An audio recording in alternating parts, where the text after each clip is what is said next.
প্রিয় শিক্ষার্থী, আমি Rezaul Islam, junior instructor, electrical, Rangpur polytechnic institute, Rangpur. শিক্ষার্থী, তোমাদেরকে স্বাগতম। ইলেকট্রিক্যাল টেকনোলজি চতুর্থ পর্ব ডিসি মেশিন বই থেকে অধ্যায় 16, যার নাম হচ্ছে ট্রাকশন মোটরের গতি নিয়ন্ত্রণ। এই অধ্যায় নিয়ে আমি উপস্থিত হয়েছি। তো 16 অধ্যায়ের শুরুতেই 16.1 পয়েন্টে ডিসি ট্রাকশন মোটরের গতি নিয়ন্ত্রণের পদ্ধতি, ডিসি ট্রাকশন মোটরের কিছু গতি নিয়ন্ত্রণের কিছু পদ্ধতি আছে। এই পদ্ধতিগুলো আমি আলোচনা করব শুরুতেই। যে সকল পদ্ধতিতে ডিসি মোটরের গতি নিয়ন্ত্রণ করা হয় সেগুলো নিম্নে তুলে ধরা হয়েছে।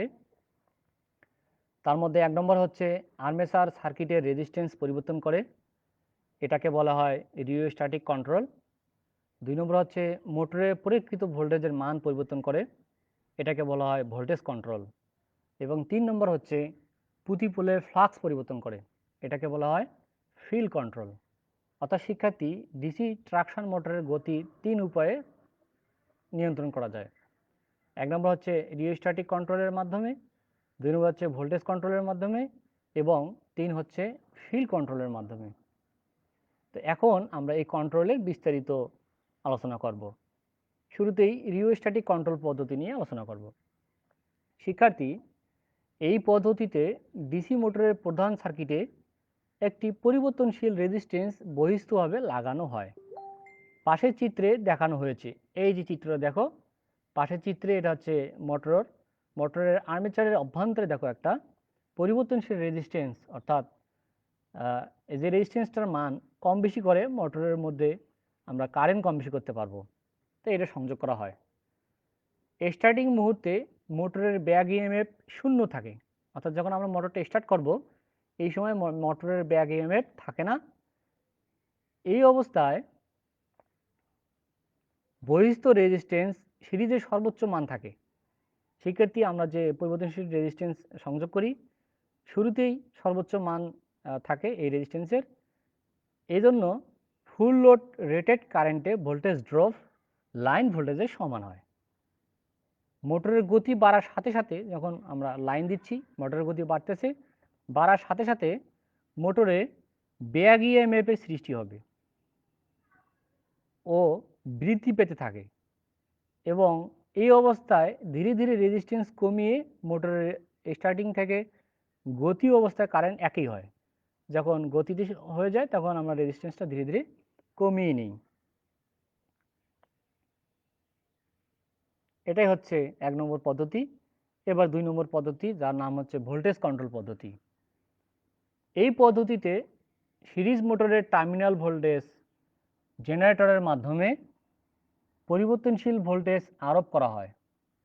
মোটর জেনারেটর সেট অথবা মার্কারি আর্ক রেকটিফায়ার দ্বারা পরিবর্তনশীল ভোল্টেজ প্রয়োগ করা হয়। ভোল্টেজ কন্ট্রোল পদ্ধতিতে স্টার্টিং এবং স্পিড কন্ট্রোল খুব মসৃণভাবে করা হয়। তাছাড়া পাওয়ার ও এনার্জি লস এখানে কম হয়, অর্থাৎ ভোল্টেজ কন্ট্রোল পদ্ধতিতে পাওয়ার ও এনার্জি লস কম হয়। এখন ভোল্টেজ কন্ট্রোল পদ্ধতির কিছু প্রয়োগ কোথায় কোথায় প্রয়োগ করা হয়, প্রয়োগটা একটু দেখে নাও। এই যে চিত্র এখানে দেখো শিক্ষার্থী, এখানে আমি সিরিজ সংযোগে দেখাইছি এবং এখানে সিরিজ সংযোগের পরে ভোল্টেজ যে ভাগ হয়ে যাচ্ছে তা দেখানো হয়েছে। তো সিরিজ প্যানেল কন্ট্রোল প্রথমে দুটি মোটরকে একটি স্টার্টিং রেজিস্ট্যান্সের মাধ্যমে সিরিজে লাগানো হয়। এই যে দেখো এখানে দুইটা মোটর, এই দুটো মোটর আর এখানে যে পরিবর্তনশীল রেজিস্ট্যান্স বা স্টার্টিং রেজিস্ট্যান্স সিরিজে সংযোগ আছে মোটর দুইটা। মোটরের গতি অর্জন করলে স্টার্টিং রেজিস্ট্যান্স শূন্যতে আনা হয়।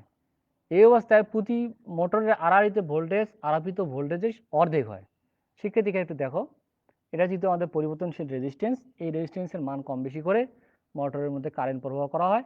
শুরুতেই এই রেজিস্ট্যান্সটা সম্পূর্ণ রেজিস্ট্যান্সটা পায়। যখন মোটর গতিতে আসে আস্তে আস্তে এই পরিবর্তনশীল রেজিস্ট্যান্সের মান, এই পরিবর্তনশীল রেজিস্ট্যান্স মান কমিয়ে এই যে এখানে যখন আমরা সংযোগ করতাম শূন্যতে চলে আসে। শূন্যতে চলে আসলে মোটরটা পূর্ণভাবে চলতে থাকে। আবার যখন চলে আসে তখন এই যে ভোল্টেজটা আমরা দেবো সাপ্লাই ভোল্টেজ, এই যে ভি দেখো, এই সাপ্লাই ভোল্টেজ এই দুইটা মোটরের মাঝে সমানভাবে বিভক্ত হয়। অর্ধেক হয়ে যায়। এই যে আমরা ভোল্টেজটা দেই এখানেও কিছু অর্ধেক হয়, আবার এই মোটরেও অর্ধেক হয়। যে দেখো M1 1 নম্বর মোটর আর M2 হচ্ছে 2 নম্বর মোটর। আশা করি তোমরা বুঝতে পেরেছো। পরবর্তীতে দুটি মোটর প্যারালালে যখন আমরা সংযোগ করি, সেক্ষেত্রে আমি এর আগে দেখালাম সিরিজ সংযোগ, এখন প্যারালালে যদি আমি সংযোগ দেখাই, এক্ষেত্রে একটি পরিবর্তনশীল রেজিস্ট্যান্স সংযোগ করে ধীরে ধীরে মোটর গতির সাথে পরিবর্তনশীল রেজিস্ট্যান্স শূন্যতে আনা হয়, যা নিম্নে দেখানো হয়েছে। এই যে দেখো, এ 1 নম্বর মোটর, M2 হচ্ছে 2 নম্বর মোটর, এই সংযোগটা হচ্ছে প্যারালালে। এখানে পরিবর্তনশীল রেজিস্ট্যান্স যখন শুরুতেই সংযোগ করা হয় তখন সম্পূর্ণটা থাকে, মোটরের গতি বাড়তে বাড়তে পরিবর্তনশীল রেজিস্ট্যান্স কমানো হয়, কমতে কমতে শূন্যতে নিয়ে আসা হয়। এই যে দেখো পরবর্তী অবস্থা। আশা করি তোমরা বুঝতে পেরেছ ভোল্টেজ কন্ট্রোল পদ্ধতির সিরিজ এবং প্যারালাল আলোচনা। আমি আবার দেখাচ্ছি, দেখো ভোল্টেজ কন্ট্রোল পদ্ধতির সিরিজ প্যারালাল যে কন্ট্রোল সিস্টেম, এটা আমি দেখাচ্ছি। প্রথমে এই স্লাইডে দেখাচ্ছি আমি সিরিজ কন্ট্রোল, এবং দ্বিতীয় নম্বর স্লাইডে দেখাচ্ছি আমি প্যারালাল কন্ট্রোল। আশা করি তোমরা ভোল্টেজ কন্ট্রোল পদ্ধতিও ক্লিয়ার হয়েছ। এখন ফিল্ড কন্ট্রোল পদ্ধতি। ফিল্ড কন্ট্রোল পদ্ধতি আমরা জানি মোটরের স্পিড ফ্লাক্সের উল্টানুপাতিক হিসেবে পরিবর্তিত হয়, অর্থাৎ এন সমানুপাতিক ভি ডিভাইড বাই ফাই। সেক্ষেত্রে এখানে এন হচ্ছে মোটরের গতি, আর ভি হচ্ছে সাপ্লাই ভোল্টেজ, আর ফাই হচ্ছে ফ্লাক্স। সুতরাং ফ্লাক্স কন্ট্রোলের দ্বারা স্পিড কন্ট্রোল করা যায়, যা নিম্ন চিত্রে দেখানো হলো। শিক্ষার্থী, আশা করি তোমরা ফিল্ড কন্ট্রোল পদ্ধতি বুঝতে পেরেছ। এরপরে আসি আমরা 16.2 এই পয়েন্টে ডিসি সিরিজ মোটর চালুকরণ ও গতি নিয়ন্ত্রণ পদ্ধতি। তো 16.2-এ আমরা ডিসি সিরিজ মোটর কীভাবে চালু করব, চালু করার পরে কিভাবে আমরা এই মোটরের গতি নিয়ন্ত্রণ করব আলোচনা করব।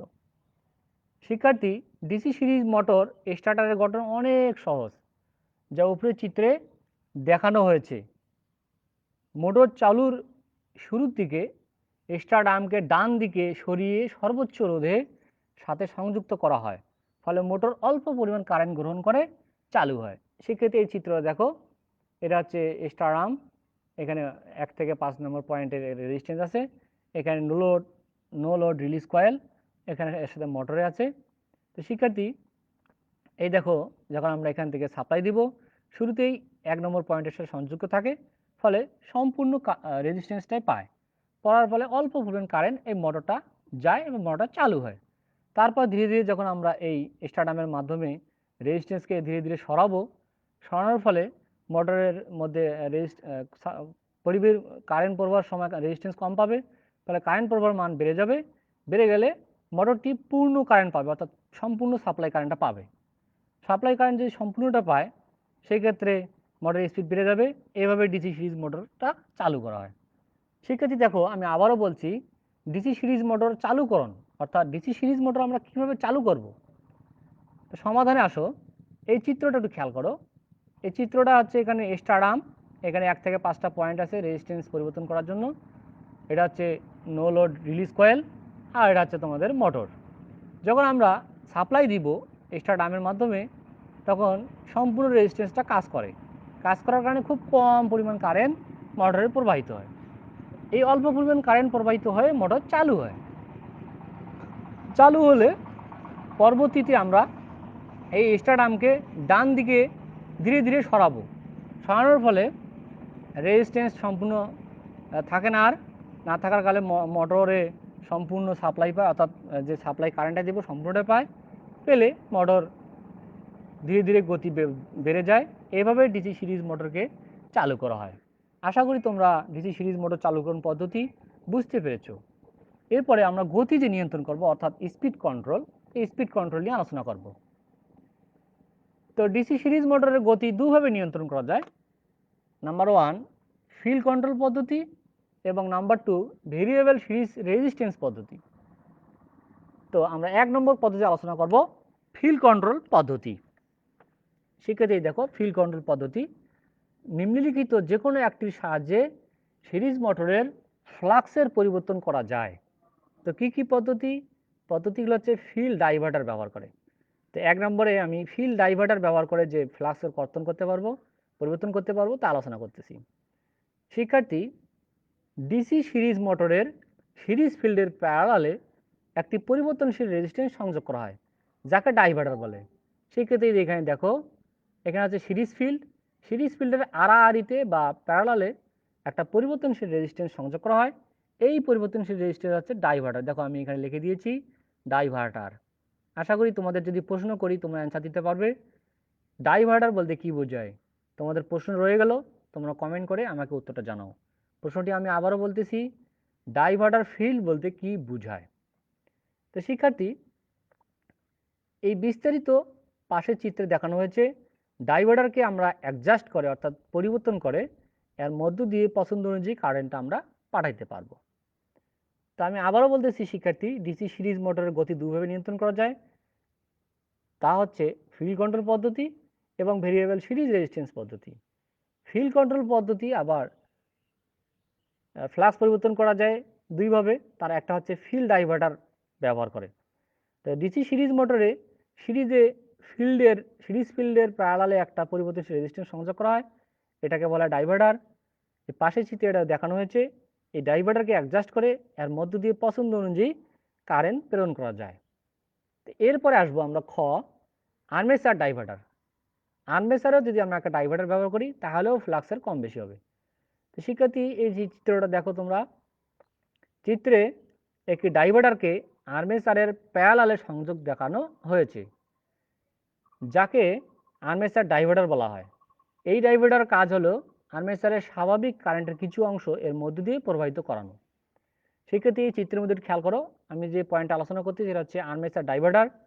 এই আর্মেচার ডাইভার্টার চিত্র আমি এখানে তুলে ধরেছি। দেখো, এটা হচ্ছে মোটরের আর্মেচারের আড়াআড়িতে বা প্যারালালে একটা ফিল্ড ব্যবহার করা হয়, পরিবর্তনশীল রেজিস্ট্যান্স, এটাকে বলা হয় ডাইভার্টার। এই ডাইভার্টার হচ্ছে আর্মেচার ডাইভার্টার, যেহেতু আর্মেচারের প্যারালালে সংযোগ করা হয়। তো এই ডাইভার্টারের কাজ কি? ডাইভার্টারের কাজ হচ্ছে আর্মেচারের স্বাভাবিক কারেন্টের কিছু অংশ, এই কারেন্ট যদি এদিক দিয়ে আসবে পজিটিভ প্রান্ত, দেখো এখানে এটা পজিটিভ প্রান্ত, কিন্তু কারেন্ট এদিক দিয়ে এসে আর্মেচার যাওয়ার কথা ছিল, আর্মেচারে কিছু যাবে এবং এই ফিল্ড যেহেতু একটা লাগানো আছে এই ফিল্ড দিয়ে কিছু প্রবাহিত হবে, ফলে কিছু অংশ এদিক দিয়ে প্রবাহিত হবে, মোটরে কম যাবে। আশা করি তোমরা বুঝতে পেরেছ। শিক্ষার্থী, এখন 16.3 পয়েন্ট, ট্রাকশন কাজে ব্যবহৃত 3 ফেজ ইন্ডাকশন মোটর চালুকরণ পদ্ধতি। তো শিক্ষার্থী, 3 ফেজ ইন্ডাকশন মোটর চালু করার কিছু পদ্ধতি আছে, আমরা আলোচনা করব। 3 ফেজ ইন্ডাকশন মোটর চালু করার জন্য মোটর সার্কিটে লিকুইড রেজিস্ট্যান্স সংযোজন করা হয়।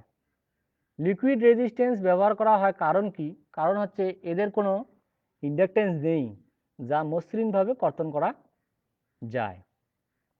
তো শিক্ষার্থী, এটা খুব ছোট একটা পয়েন্ট। এরপরে 16.4, ট্রাকশন কাজে ব্যবহৃত 3 ফেজ ইন্ডাকশন মোটরের গতি নিয়ন্ত্রণ পদ্ধতি। আমরা যে ট্রাকশন কাজে 3 ফেজ ইন্ডাকশন মোটরের গতি নিয়ন্ত্রণ করব তার পদ্ধতি আলোচনা কিছু আছে, এই পদ্ধতিগুলো এখন আলোচনা করব। 3 ফেজ ইন্ডাকশন মোটরের স্পিড কন্ট্রোল। 3 ফেজ ইন্ডাকশন মোটরের স্পিড কন্ট্রোল নিম্নলিখিত পদ্ধতিতে করা যায়, তা হচ্ছে 1 নম্বর রিওস্ট্যাটিক কন্ট্রোল, 2 নম্বর pole changing, 3 cascade control, 4 cascade এবং পোল চেঞ্জিং পদ্ধতির সমন্বয়। তো এখন আমরা বিস্তারিত আলোচনা করব ক্যাসকেড পদ্ধতিতে স্পিড আমরা কিভাবে কন্ট্রোল করতেছি। শিক্ষার্থী, আমি আর একবার বলি, তোমরা একটু খেয়াল করো। 16.4, ট্রাকশন কাজে ব্যবহৃত 3 ফেজ ইন্ডাকশন মোটরের গতি নিয়ন্ত্রণ পদ্ধতি, ইম্পর্টেন্ট একটা পয়েন্ট। তো 3 ফেজ ইন্ডাকশন মোটরের স্পিড কন্ট্রোল নিম্নলিখিতভাবে করা যায়। 1 নম্বর হচ্ছে রিওস্ট্যাটিক কন্ট্রোল, 2 হচ্ছে পোল চেঞ্জিং, 3 ক্যাসকেড কন্ট্রোল এবং 4 ক্যাসকেড এবং পোল চেঞ্জিং পদ্ধতির সমন্বয়। তো শিক্ষার্থী, এখন বিস্তৃত আলোচনা করব ক্যাসকেড পদ্ধতিতে কিভাবে স্পিড কন্ট্রোল করা যায় অথবা কিভাবে স্পিড কন্ট্রোল করা হয়। এই পদ্ধতিতে দুটি মোটর ব্যবহার করা হয়, যা চিত্রে দেখানো হয়েছে। দেখো, এখানে দুইটা মোটর এই চিত্রের মধ্যে ব্যবহার করা হয়েছে। একটা মোটর সরবরাহের সাথে সংযুক্ত থাকে, অর্থাৎ সাপ্লাইয়ের সাথে সংযুক্ত থাকে, এর রোটরের সাথে অন্য মোটরটির রোটর কাপলিং করা থাকে। প্রথম মোটরের রোটর সার্কিটের সাথে দ্বিতীয় মোটরের স্টার্টার সার্কিট সংযোগ করা হয়। এছাড়াও দ্বিতীয় মোটরের রোটর সার্কিট একটি পরিবর্তনশীল রেজিস্ট্যান্সের সাথে সংযোগ করা হয়। চিত্রে ক্যাসকেড পদ্ধতি বিস্তারিতভাবে দেখানো হয়েছে। শিক্ষার্থী এখানে একটু খেয়াল করো, এই যে সাপ্লাই আমাদের এখানে, এই সাপ্লাই আমরা যখন এই যে 1 নম্বর স্টার্টারে আমরা যখন দিচ্ছি, এর সাথে আর একটা স্টার্টার কাপলিং করা থাকে। আচ্ছা, স্পিডটা কন্ট্রোল করতেছি কীভাবে এখানে একটু খেয়াল করো। এন ইজ ইকুয়াল হচ্ছে 120 F1 divide by P1 plus minus P2। যেহেতু এটা স্পিড মোটরের, তো স্পিডকে প্রকাশ করা হয় RPM দিয়ে, যার পূর্ণ নাম হচ্ছে রোটেশন পার মিনিট। অর্থাৎ 1 মিনিটে এই রোটর কত বার ঘুরতে পারে, কত পাক ঘোরে। আর এখানে F1 হচ্ছে সাপ্লাই ফ্রিকোয়েন্সি, এই যে F1 সাপ্লাই ফ্রিকোয়েন্সি যে সাপ্লাই দিচ্ছি। P1 হচ্ছে প্রথম মোটরের পোল সংখ্যা, আর P2 হচ্ছে দ্বিতীয় মোটরের পোল সংখ্যা। আর এখানে একটু খেয়াল করো শিক্ষার্থী, যদি পজিটিভ চিহ্ন ব্যবহৃত হবে, পজিটিভ চিহ্ন অর্থাৎ এই সূত্রের মধ্যে পজিটিভ চিহ্ন ব্যবহৃত হবে যখন দুটি মোটরের টর্কদ্বয় একই দিকে থাকে, আর নেগেটিভ চিহ্ন ব্যবহৃত হবে যখন মোটরের টর্কদ্বয় ডিফারেন্সিয়াল অবস্থায় থাকে। সেক্ষেত্রে একটু খেয়াল করে, এটি ইম্পর্টেন্ট পদ্ধতি, এটা তোমাদের বোর্ড কোশ্চেন আসতে পারে। ক্যাসকেড পদ্ধতি স্পিড কন্ট্রোল করা হয়, আলোচনা করো। তো ক্যাসকেড পদ্ধতি স্পিড কন্ট্রোল, এই পদ্ধতিতে দুটি মোটর ব্যবহার করা হয়। একটা মোটর সরবরাহের সাথে সংযুক্ত থাকে, এর মোটরের সাথে অন্য একটা মোটর রোটর কাপলিং করা থাকে। প্রথম মোটরের রোটর সার্কিটের সাথে দ্বিতীয় মোটরের স্টেটর সার্কিট সংযোগ করা হয়। এছাড়াও দ্বিতীয় মোটরের রোটর সার্কিট একটি পরিবর্তনশীল রেজিস্ট্যান্সের সাথে সংযোগ করা হয়, যা এই চিত্রে দেখানো হয়েছে। চিত্রে দেখো শিক্ষার্থী, স্টার্টার 1, স্টার্টার 2, এখানে হচ্ছে রোটর 1 আর রোটর 2, আর এখানে হচ্ছে স্টার্টিং রেজিস্ট্যান্স এর সাথে সংযোগ করা হয়। আর আমাদের এই প্রথম মোটর, এটা সাপ্লাই, 3 ফেজ সাপ্লাই। তো স্পিডটা যে কন্ট্রোল করব তার ফর্মুলা হচ্ছে N equal 120 F1 divide by P1 plus minus P2, একক হবে RPM। এই মানগুলোই আমাদের ক্যালকুলেশন করলে আমরা এন এর মান পাবো, অর্থাৎ কীভাবে স্পিডটা হচ্ছে মোটরের, এটা আমরা পাবো। আশা করি তোমরা ক্যাসকেড পদ্ধতি স্পিড কন্ট্রোল ক্লিয়ার হয়েছে। তো শিক্ষার্থী, এরপরে বিভিন্ন প্রকার ব্রেকিং পদ্ধতি একটু খেয়াল করো। 16.5 পয়েন্টে হচ্ছে বিভিন্ন প্রকার ব্রেকিং পদ্ধতি। ইলেকট্রিক ট্র্যাকশন কাজে ইলেকট্রিক্যাল এবং মেকানিক্যাল উভয় ধরনের ব্রেকিং পদ্ধতি ব্যবহার করা হয়। শিক্ষার্থী, এই ব্রেকিং পদ্ধতি 5 ধরনের হয়, যথা 1 হচ্ছে electrical breaking, 2 mechanical breaking, 3 magnetic breaking, 4 electromechanical drum breaking এবং 5 মেকানিক্যাল রিজেনারেটিভ ব্রেকিং। শিক্ষার্থী, খুব গুরুত্বপূর্ণ একটা পয়েন্ট। 16.5 বিভিন্ন প্রকার ব্রেকিং পদ্ধতি আলোচনা করো। তো এই ব্রেকিং পদ্ধতি ইলেকট্রিক্যাল এবং মেকানিক্যাল উভয় ধরনের পদ্ধতিতে ব্যবহার করা হয়। তো এই ব্রেকিং পদ্ধতি মোট কত প্রকার? ব্রেকিং পদ্ধতি হচ্ছে মোট 5 প্রকার। তো সেগুলো হচ্ছে electrical breaking, mechanical breaking, magnetic breaking, electro mechanical drum breaking এবং সর্বশেষ হচ্ছে মেকানিক্যাল রিজেনারেটিভ ব্রেকিং। আশা করি তোমরা ব্রেকিং পদ্ধতি গুলো কি কি বুঝতে পেরেছ। এরপরে আমরা আসব ইলেকট্রিক্যাল ব্রেকিং নিয়ে। তো ইলেকট্রিক্যাল ব্রেকিংয়ের বেলায় ডিসি মোটরে এই ধরনের ব্রেকিং আরোপ করা হয়। এটি আবার 3 প্রকার, অর্থাৎ আমি আলোচনা করতেছি ইলেকট্রিক্যাল ব্রেকিং। ডিসি মোটরে এই ইলেকট্রিক্যাল ব্রেকিং আলোচনা করা হয় অথবা ব্যবহার করা হয়। এটি আবার 3 প্রকার, এবং যথা ক প্লাগিং, খ রিওস্ট্যাটিক ব্রেকিং এবং গ রিজেনারেটিভ ব্রেকিং। তো শিক্ষার্থী, তোমরা জানতে পারলে যে ইলেকট্রিক্যাল ব্রেকিংও আবার 3 প্রকার, তা হচ্ছে প্লাগিং, রিওস্ট্যাটিক ব্রেকিং, রিজেনারেটিভ ব্রেকিং। তো শিক্ষার্থী, এরপরে দেখো 16.6 হচ্ছে ইলেকট্রিক্যাল ট্রাকশনে পাওয়ার সরবরাহের ব্যবস্থা। ইলেকট্রিক্যাল ট্রাকশনে আমরা যে পাওয়ার সরবরাহ করি তার কিছু ব্যবস্থা আছে। পাওয়ার সরবরাহের দুইটা পদ্ধতিগুলো হচ্ছে কন্ডাক্টর রেল সিস্টেম এবং দুই হচ্ছে ওভারহেড সিস্টেম। সেক্ষেত্রে এখানে আমি আরেকটু তোমাদের ড্রপ করি। এই যে ব্রেকিং পদ্ধতি গুলো তোমরা আরও বিস্তারিত পাবে বইয়ের মধ্যে, তোমরা একটু দেখে নিবে। আমি চলে গেলাম 16.6 ইলেকট্রিক্যাল ট্রাকশন পাওয়ার সরবরাহের ব্যবস্থাতে। তো পাওয়ার সরবরাহের ব্যবস্থা হলো দুইটা। আমরা যে ইলেকট্রিক্যাল ট্রাকশনে পাওয়ার সরবরাহ করি, দুইটা উপায়ে পাওয়ার সরবরাহ করতে পারি। এক হচ্ছে কন্ডাক্টর রেল সিস্টেমের মাধ্যমে, দুই হচ্ছে ওভারহেড সিস্টেমের মাধ্যমে। তো শিক্ষার্থী, কন্ডাক্টর রেল সিস্টেমে আমরা কিভাবে এবং ওভারহেড সিস্টেম কিভাবে পাওয়ার সরবরাহ করি এখন আলোচনা করব। তো শুরুতেই কন্ডাক্টর রেল সিস্টেম। বৃহৎ ইলেকট্রিক ট্রাকশন সিস্টেমে এই পদ্ধতি ব্যবহৃত হয়। বড় বড় যে ইলেকট্রিক ট্রাকশন সিস্টেম আছে সেই সিস্টেমগুলোতে কন্ডাক্টর রেল সিস্টেমটা ব্যবহার করা হয়। এই ক্ষেত্রে কারেন্ট একক রেল কন্ডাক্টর অথবা দুটি রেল কন্ডাক্টরের সরবরাহ দেওয়া হয়। একক রেল কন্ডাক্টরে রিটার্ন পাথ হিসেবে ট্রাক রেল ব্যবহৃত হয়। রেলগুলো ইনসুলেটরের উপর স্থাপিত অবস্থায় ট্রাক রেলের সমান্তরালে থাকে। সেক্ষেত্রে আমি আবারও বলছি, কন্ডাক্টর রেল সিস্টেম নিয়ে বৃহৎ ইলেকট্রিক ট্রাকশন সিস্টেমে এই পদ্ধতি ব্যবহৃত হয়, অর্থাৎ কন্ডাক্টর রেল সিস্টেম সবচেয়ে বড় বড় ইলেকট্রিক ট্রাকশন সিস্টেমে ব্যবহৃত হয়। এই ক্ষেত্রে কারেন্ট একক রেল কন্ডাক্টর অথবা দুটি রেল কন্ডাক্টরে সরবরাহ দেওয়া হয়। একক রেল কন্ডাক্টরের রিটার্ন পথ হিসেবে ট্রাক রেল ব্যবহৃত হয়। রেলগুলো ইনসুলেটরের উপর স্থাপিত অবস্থায় ট্রাক রেলের সমান্তরালে থাকে। এবার ওভারহেড সিস্টেম।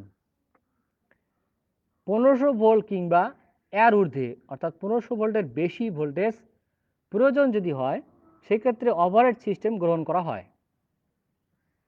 তাহলে এখানে একটা প্রশ্ন রয়ে যায়, ওভারহেড সিস্টেম আমরা কখন গ্রহণ করব? 1500 ভোল্টের ঊর্ধ্বে যদি হয় অথবা 1500 ভোল্ট। ওকে,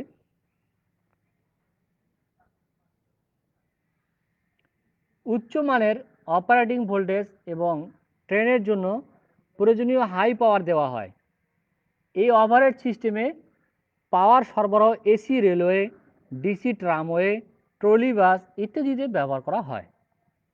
তো শিক্ষার্থী, আমি আবার বলছি, ওভারহেড সিস্টেমটি নিয়ে 1500 ভোল্ট কিংবা এর ঊর্ধ্বে ভোল্টেজ প্রয়োজন হলে ওভারহেড সিস্টেম গ্রহণ করা হয়। উচ্চমানের অপারেটিং ভোল্টেজ এবং ট্রেনের জন্য প্রয়োজনীয় হাই পাওয়ার দেওয়া হয়। এই ওভারহেড সিস্টেমে পাওয়ার সরবরাহ AC railway, DC tramway, trolley bus ইত্যাদিতে করা হয়। তো শিক্ষার্থী, তোমাদের 16 অধ্যায় থেকে আজকে এ পর্যন্তই। 16 অধ্যায় থেকে তোমাদের কিছু হোমওয়ার্ক। 1 নম্বরে ডিসি ট্রাকশন মোটরের গতি নিয়ন্ত্রণের পদ্ধতি কি কি আলোচনা করো। আমি আলোচনা করেছি, তোমরা সুন্দর করে আরও তুলে ধরবে। ডিসি সিরিজ মোটর চালুকরণ ও গতি নিয়ন্ত্রণ পদ্ধতি আলোচনা করো। 3, বিভিন্ন প্রকার ব্রেকিং পদ্ধতি আলোচনা করো। 4, ক্যাসকেড পদ্ধতিতে স্পিড কন্ট্রোল কীভাবে করা হয়। শিক্ষার্থী, আমি হোমওয়ার্ক 4টা দিয়েছি ওদের থেকে, এই 4টা সুন্দর করে তুলে ধরবে। আমি আবারও বলছি, 1 নম্বর হচ্ছে ডিসি ট্রাকশন মোটরের গতি নিয়ন্ত্রণের পদ্ধতি কী কী তা আলোচনা করবে। 2, ডিসি সিরিজ মোটর চালুকরণ ও গতি নিয়ন্ত্রণ পদ্ধতি আলোচনা করবে। 3, বিভিন্ন প্রকার ব্রেকিং পদ্ধতি আলোচনা করবে।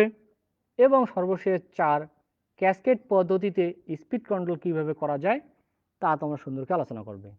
তোমাদের সেশনের খাতায় আমি সুন্দর করে সবগুলাই দেখতে চাই। শিক্ষার্থী, তোমাদের আগামী ক্লাস আমি 1 নম্বর অধ্যায় থেকে আলোচনা করব, যার নাম হচ্ছে সেল এবং ব্যাটারি। আগামী ক্লাস তোমাদের 1 থেকে 5ম পর্যন্ত আলোচনা হবে। তো আগামী ক্লাসেই 1 নম্বর আমি অধ্যায় নিয়ে আলোচনা করব। তো শিক্ষার্থী, তোমরা যারা এই ভিডিওটা দেখতে পারতেছো না, এই ভিডিওটা পুনরায় দেখতে পারবে। তো পুনরায় দেখার জন্য তোমরা দক্ষতা বাতায়ন বা www.skills.gov.bd ভিজিট করলেই তোমরা এই ভিডিওটা পুনরায় দেখতে পারবে।